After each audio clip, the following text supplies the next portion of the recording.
అంటే సూది కోసం సోదికి పోతే పాతరంకులని బయటపడ్డాయట. ఒక సామెత. ప్రమాదంలో చనిపోయిన వ్యక్తి ప్రమాదంలో చనిపోయిందని పోలీసులు కూడా చెప్పారు.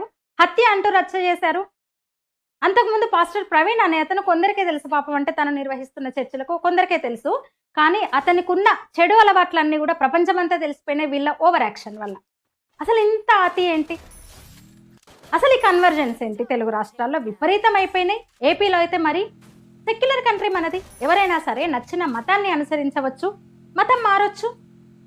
అయితే వాళ్ళంతటా వాళ్ళు మారితే తప్పులేదు, తప్పేం కాదు. కానీ ఇక్కడ జరుగుతున్నది ఏంటి? బలవంతంగా మత మార్పిడి చేస్తున్నారు, మోసపూరితంగా ప్రలోభ పెడుతూ కుట్రపూరితంగా. కుట్ర అనొచ్చింది హిందూ మతం మీద జరుగుతున్న కుట్ర అంటాను నేను. ఏం చెప్తుంది రాజ్యాంగం? ప్రలోభ పెట్టి మతం మార్చొద్దు, వ్యక్తిగతంగా మారితే తప్పులేదు. కానీ వాళ్ళు చేస్తున్నది ఏంటి? కొబ్బరి నూనె రాసుకుంటే రోగాలు పోతాయి, టచ్ చేస్తే క్యాన్సర్ గడ్డ పోతుంది, నమ్ముతున్నారు. వీళ్ళ